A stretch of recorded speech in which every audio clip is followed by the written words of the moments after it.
Hello friends, कैसे हैं आप लोग। आज के इस क्लास में हम लोग कैलकुलस की बात करेंगे। कैलकुलस क्लास 12th का एक मोस्ट इम्पॉर्टेंट टॉपिक है और मोस्ट इम्पॉर्टेंट इसलिए है कि आपके एग्जामिनेशन में 44 मार्क्स का क्वेश्चन पूछा जाता है। इसके अलावा कैलकुलस एक ऐसा ब्रांच है मैथमेटिक्स का जो कि फिजिक्स में काफ़ी हेल्प करता है। फिजिक्स के कॉन्सेप्ट को समझने में कैलकुलस और वेक्टर आप देखिएगा आपको हर जगह यूज होता मिलेगा। तो कैलकुलस क्या है, कैलकुलस में क्या पढ़ना है, ठीक है, उसके बारे में बात करेंगे।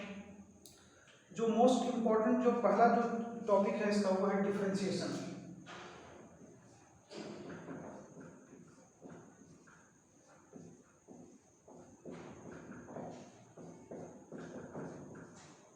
मुझे पता है कि आप लोग इसका नाम सुने हैं, यूज भी किए होंगे, लेकिन आज इसको ठीक से समझना है कि व्हाट इज डिफरेंशिएशन, डिफरेंशिएशन क्या है।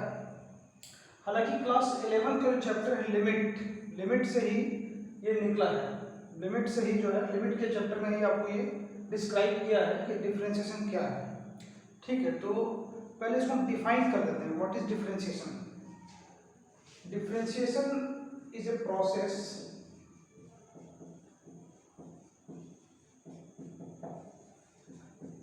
डिफरेंशिएशन इज ए प्रोसेस, एक प्रोसेस है of finding the derivative of a function।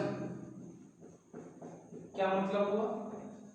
Differentiation किसी फंक्शन का डेरिवेटिव निकालने के प्रोसेस है। अब इसमें एक बात आता है, डेरिवेटिव क्या होता है, व्हाट इज दिस डेरिवेटिव।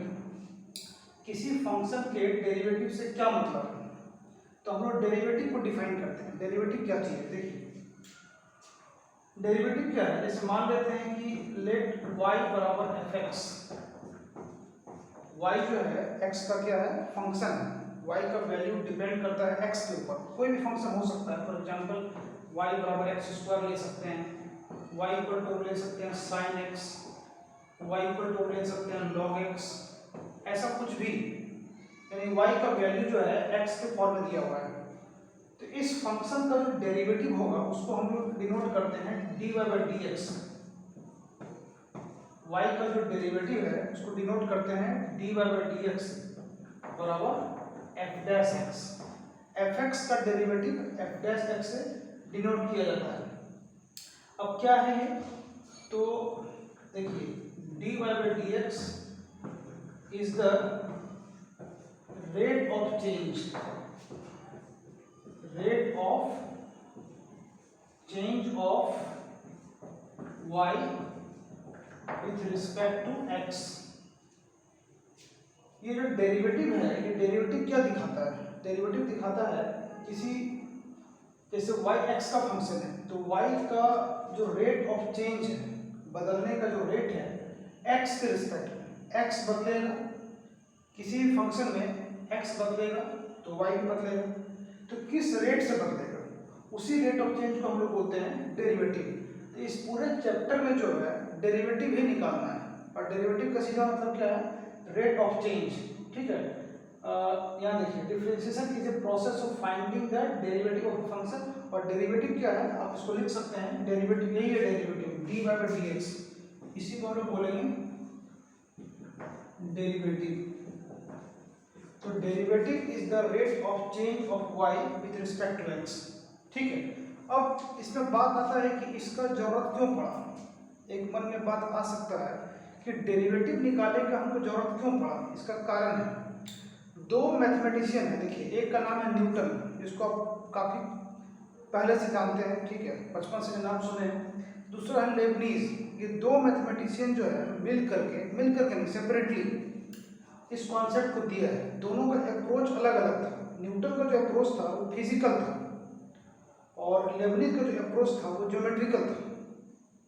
तो न्यूटन के सामने परेशानी क्या थी, आपको हम बता रहे हैं कि इसका जरूरत क्या पड़ा। ठीक है, तो एक मिनट, इस बात को समझना है कि डेरिवेटिव निकालने की जरूरत क्यों पड़ी। एक एग्जांपल से यह कॉन्सेप्ट आपको बताते हैं जिससे कि आपको ये बात समझ में आ जाए। देखिए, जैसे मान लेते हैं कि न्यूटन के सामने एक चैलेंज किया था कि जैसे मान लीजिए कि एक सवाल है ए से बी, एक ऑब्जेक्ट है जो कि ए से बी जा रहा है, ठीक है। मान लेते हैं कि ए से बी का जो डिस्टेंस है ना वो है 200 किलोमीटर, और इतना डिस्टेंस कवर करने में टाइम लग गया 5 आवर्स, 5 घंटा। 5 घंटे में कोई ऑब्जेक्ट जो है या कोई कार है, कोई आदमी है, ए से बी तक गया और उसको जाने में डिस्टेंस है 200 किलोमीटर, टाइम कितना, 5 आवर। मेरा सवाल है कि यहाँ पर एवरेज वेलोसिटी कितना होगा, एवरेज स्पीड कितना होगा। एवरेज स्पीड क्या है कि टोटल डिस्टेंस और बाय टोटल टाइम, ये फार्मूला है कि आप जानते हैं। औसत चाल बराबर क्या होता है, कुल दूरी बटा कुल समय। इस फार्मूला के हिसाब से कितना निकला, 40 किलोमीटर पर आवर, 40 किलोमीटर प्रति घंटा, ठीक है। ये हो गया औसत चाल। लेकिन इसका ये नहीं मतलब है, इसका मतलब ये नहीं है कि हमेशा इस ऑब्जेक्ट का या इस गाड़ी का, इस कार का चाल हमेशा 40 नहीं होगा। कहीं पर मान लेते हैं कि रोड काफ़ी अच्छा है तो वहाँ स्पीड ज़्यादा हो गया, कहीं ट्रैफिक जाम लगा हुआ है, कहीं रोड खराब है, वहाँ स्पीड कम हो जाएगा। तो अलग अलग सिचुएशन में अलग अलग स्पीड होगा, लेकिन एवरेज कितना निकला, 40।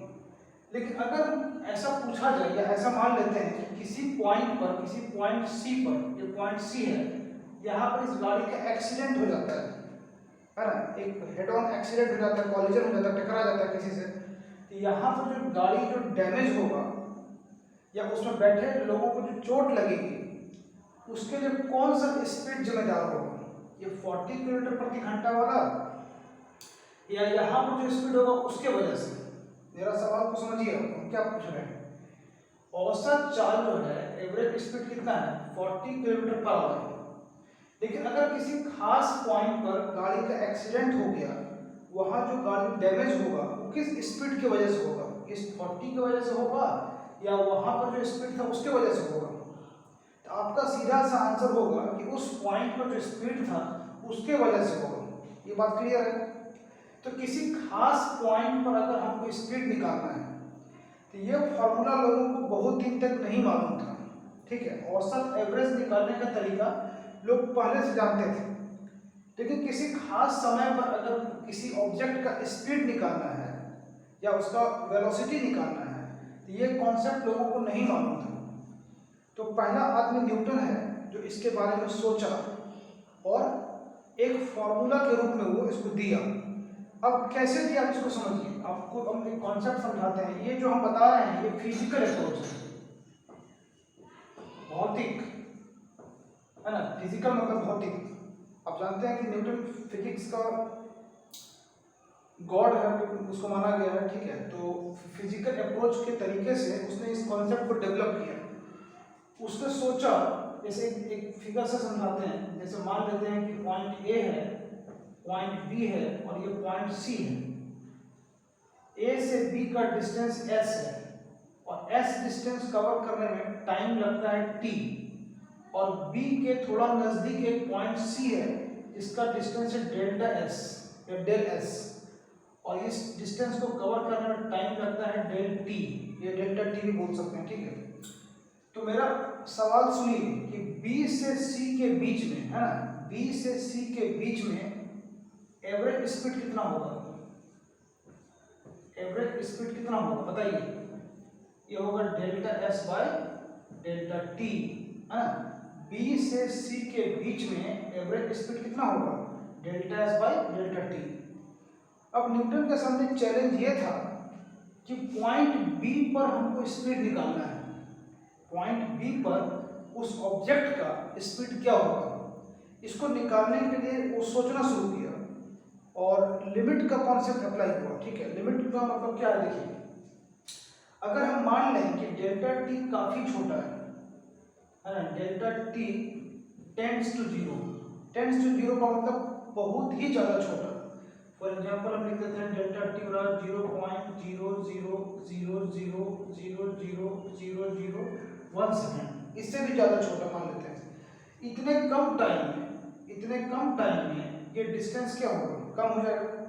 कम टाइम में डिस्टेंस क्या होगा, कम होगा। तब इसको जो है लिमिट, इस पर लिमिट को अप्लाई किया गया, यानी कि इसको लिखा गया इस तरह से, limit of delta s by delta t tends to 0, है ना। आप इसको समझिए बात को, डेल्टा टी अगर बहुत ज़्यादा छोटा है, 0 के बहुत ज़्यादा नज़दीक है, तो डेल्टा एस भी बहुत छोटा होगा। यानी ये पॉइंट सी जो यहाँ दिख रहा है, ये जाके बी में सट जाएगा। डेल्टा एस भी बहुत छोटा, डेल्टा टी भी बहुत छोटा, लेकिन इसका ये नहीं मतलब है कि उसका अनुपात भी छोटा होगा, ऐसा नहीं है, ठीक है, ऐसा नहीं है, ठीक है। डेल्टा एस काफी छोटा है, डेल्टा टी भी छोटा है, लेकिन जब डेल्टा टी से डेल्टा एस में डिवाइड करेंगे तो वो छोटा नहीं आएगा। एग्जांपल देके समझाते हैं। मान लेते हैं डेल्टा टी को हम काफी छोटा कर दिए, आप एक एग्जांपल लिख रहे हैं, ठीक है, 0.001 सेकेंड मान लेते हैं आपको समझाने के लिए, और डेल्टा एस भी काफी छोटा है, 0.05 मीटर। अभी आप दोनों का रेशियो निकालिए, delta S by delta T, 0.05 by 0.001, इसका वैल्यू कितना आएगा। तो यहाँ पर 3 अंक के बाद दशमलव है, यहाँ भी 0 लगा देते हैं, तो दशमलव कैंसिल हो गया, ये आ गया 50 मीटर पर सेकेंड। आप इस बात को समझिए कि डेल्टा एस बहुत छोटा है, डेल्टा टी भी काफ़ी छोटा है, लेकिन दोनों का अनुपात छोटा नहीं आ रहा है। इस कॉन्सेप्ट का यूज करके किसी पर्टिकुलर पॉइंट पर किसी ऑब्जेक्ट का स्पीड को निकाला गया, ठीक है। तो इसी को एक नया लुक दिया गया, एक नया टर्म यूज किया गया। इतना बड़ा नहीं लिख करके इसको हम लोग लिखते हैं ds बाई dt, है ना। आप पढ़े भी होंगे, rate of change of displacement is called velocity, and acceleration भी पढ़े होंगे। एक्सेलरेशन क्या होता है, फिजिक्स में क्लास 11 में पढ़े होंगे। एक्सेलरेशन बराबर dv बाई dt, त्वरण। एक्सेलरेशन का परिभाषा क्या है, वेग में परिवर्तन के दर को त्वरण कहा जाता है। a बराबर dv बाई dt, v क्या है, वेलोसिटी है, t क्या है, टाइम है, और a क्या है, एक्सेलरेशन है। तो इस तरह का जो भी टर्म है ना, dv by dt, ds by dt या dy बाई dx, इसी को बोलते हैं डेरिवेटिव।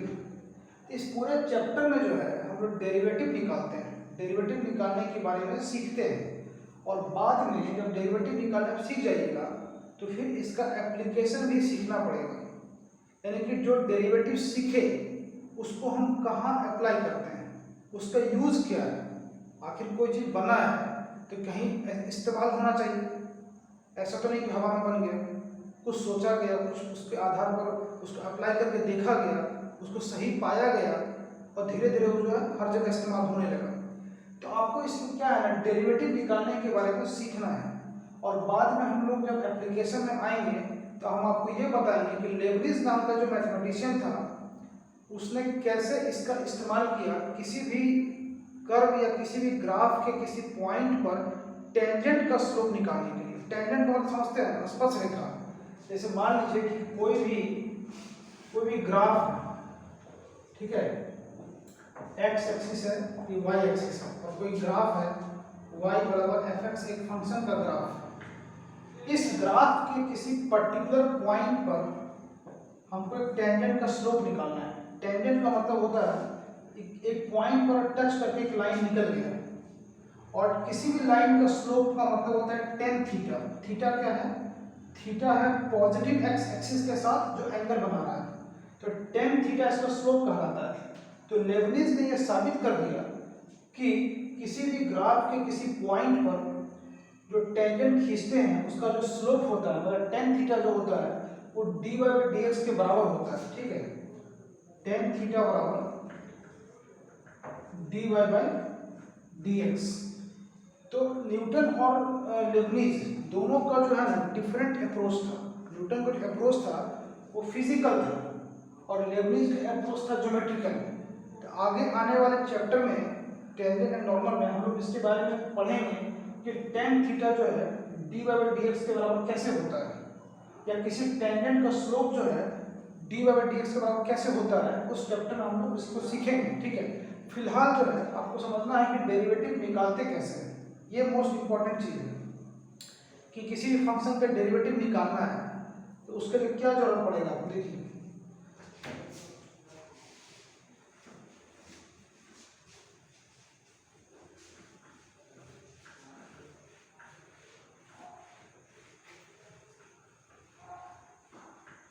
अगर आप क्लास 11th का कैलकुलस पढ़े हैं आपको थोड़ा बहुत आइडिया होगा।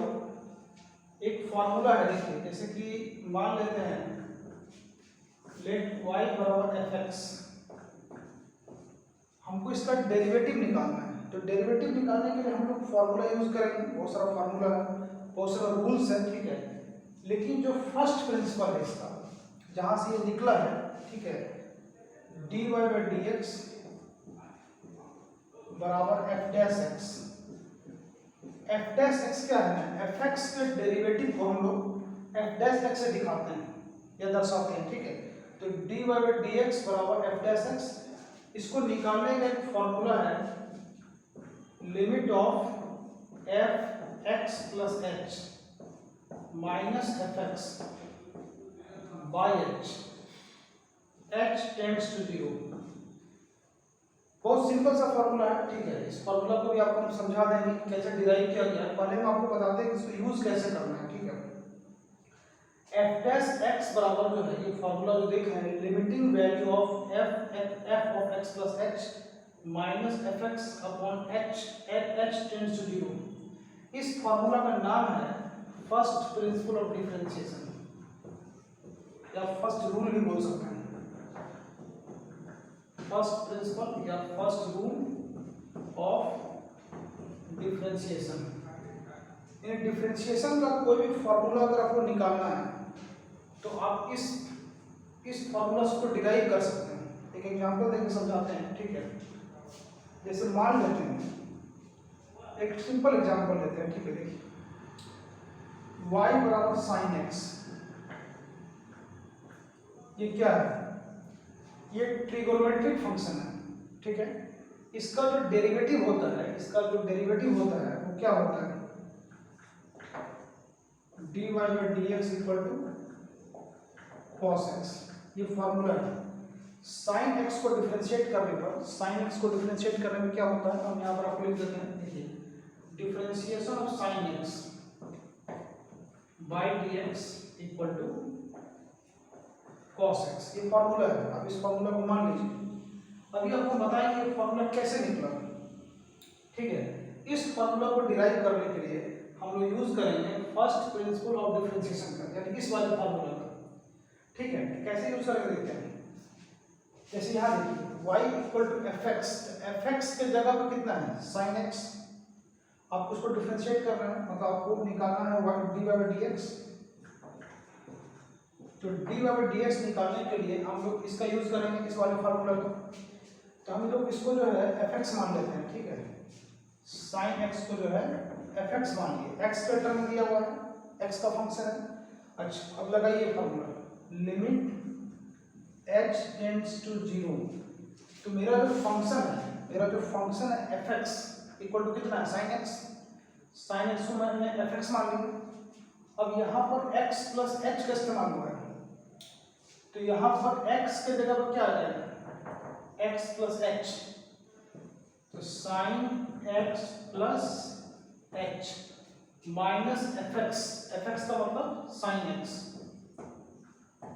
और बाय h। ये ठीक है। अब इसको हम लोग सॉल्व करेंगे तो मेरा आंसर इतना आ जाएगा, cos x। देखिए कैसे सॉल्व होगा। यहाँ पर फॉर्मूला यूज करेंगे sine c minus sine d का फॉर्मूला। जिसको नहीं मालूम यहाँ लिख देते हैं, sine c minus sine d। Sine c minus sine d क्या होता है, पढ़े होंगे आप लोग 11th का जो ट्रिग्नोमेट्री है उसमें ये फॉर्मूला मिल जाएगा। इसका फॉर्मूला है 2 cos c plus d by 2 into sine c minus d by 2। ये फॉर्मूला है। इस फॉर्मूला को भी यहाँ अप्लाई कीजिए, sine c minus sine d लगाइए फॉर्मूला। तो limit h tends to 0 two, है ना, sine c minus sine d 2 cos c plus d by 2, इसको c मानना है, इसको d मानना है, तो c प्लस डी मतलब हो गया 2x प्लस h बाई 2, ठीक है, into sine c minus D, इसको c मानेंगे, इसको d मानेंगे, c minus D, x x cancel, h by 2 और नीचे में बाई h, ठीक है। अब क्या करेंगे, अब लिमिट का कॉन्सेप्ट लगता है, ठीक है, लिमिट अगर आप पढ़े होंगे आपको पता होगा, लिमिट का फार्मूला है limit of sine theta by theta, theta tends to 0 equal to 1 होता है, ये फार्मूला है। इस फार्मूले का यूज करने के लिए हम एक काम करते हैं, क्या करते हैं, साइन थीटा, थीटा की जगह पर क्या है, यहाँ पर h बाई 2 दिख रहा है और नीचे भी थीटा होना चाहिए, तो हम जानबूझ करके यहाँ पर बाई 2 लगा देते हैं, ठीक है, और 2 से मल्टीप्लाई कर देते हैं। अब इस लिमिट की वजह से साइन थीटा बाई थीटा इस फॉर्म में है, इसका वैल्यू 1 होता है, तो ये वाला जो टर्म है, ये जो टर्म आप देख रहे हैं, इसका वैल्यू क्या हो जाएगा 1, और ये 2 कैंसिल हो गया। अब लास्ट में हम क्या करेंगे, h का वैल्यू यहाँ 0 पुट करेंगे, जो लोग लिमिट पढ़े होंगे उनको समझ में आ रहा होगा, ठीक है, h का वैल्यू यहाँ 0 पुट कीजिए, h का वैल्यू जैसे 0 पुट करेंगे क्या हो जाएगा, h का वैल्यू जैसे 0 पुट करेंगे cos 2x प्लस 0 बाई 2, ये 2 कैंसिल आ गया cos x, तो sin x को डिफरेंशिएट करने में क्या है cos x। इसी तरीके से जो है जो भी फार्मूला आप देखते हैं या जो भी फार्मूला आपको मिलेगा वो सारा आपको प्रूव हो जाएगा, और सिर्फ एक ही रूल इस्तेमाल करना है, फर्स्ट प्रिंसिपल ऑफ डिफरेंशिएशन। तो हालांकि ये क्लास 11th का चीज़ है, ठीक है, ये फार्मूला जो है क्लास 11th के बुक में आप देखिएगा, लास्ट में काफ़ी डिटेल में समझाया गया है और काफ़ी सारा क्वेश्चन भी दिया गया है, लेकिन चूंकि ये मेन फार्मूला है, यहीं से ये चीज़ निकला है, तो थोड़ा इसको जानना जरूरी है। जैसे हम अभी आपको बताया कि साइन एक्स को डिफरेंशिएट करने पर क्या होता है कॉस एक्स। एक और एग्जांपल लेते हैं कि कैसे हम इसको यूज कर सकते हैं, ठीक है।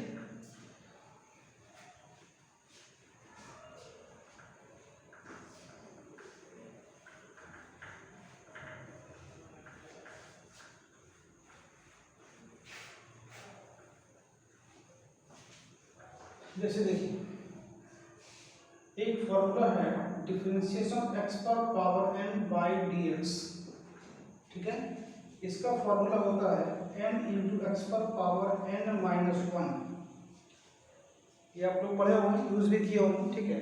x to the power n को डिफरेंशिएट करना भी ये होता है। इस फॉर्मूला के हिसाब से अगर हम x क्यूब को डिफरेंशिएट करें तो कितना आएगा, अब देखिए पावर n के जगह कितना 3, तो इस फार्मूला का यूज करना है, तो जगह 3x स्क्वायर होगा ना, पावर में 1 हटा देते हैं, तो ये हो गया डायरेक्ट। अगर हमको इस फार्मूला से प्रूव करना है, इस फार्मूला का यूज करके हमको इसको डिराइव करना है, तो कैसे होगा देखिए, इसको पहले हम मान लेंगे लेट y बराबर fx equal to x cube को डिफरेंशिएट करना है। अब लगाइए फार्मूला, हमको f डैश x निकालना है, f डैश x बोलिए चाहे dy बाई dx बोलिए, दोनों सेम चीज है।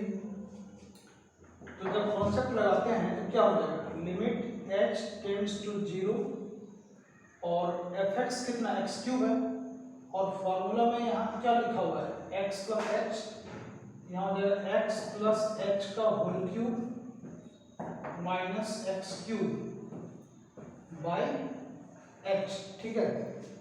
अब इसको सॉल्व कर दीजिए, एकदम आसान है, limit h tends to 0 a plus b का होल क्यूब तोड़िए x cube plus h cube plus 3xh into x plus h, a plus b का होल क्यूब याद है a cube plus b cube plus 3ab into a plus b और minus x cube और by h, ऊपर में कुछ cancel हो रहा है, x क्यूब कैंसिल हो गया, अब इस दोनों में से h कॉमन ले लेते हैं, limit h tends to 0, h common आ गया, बचा कितना है h square plus 3x x plus h by h, फिर ये दोनों कैंसिल हो गए।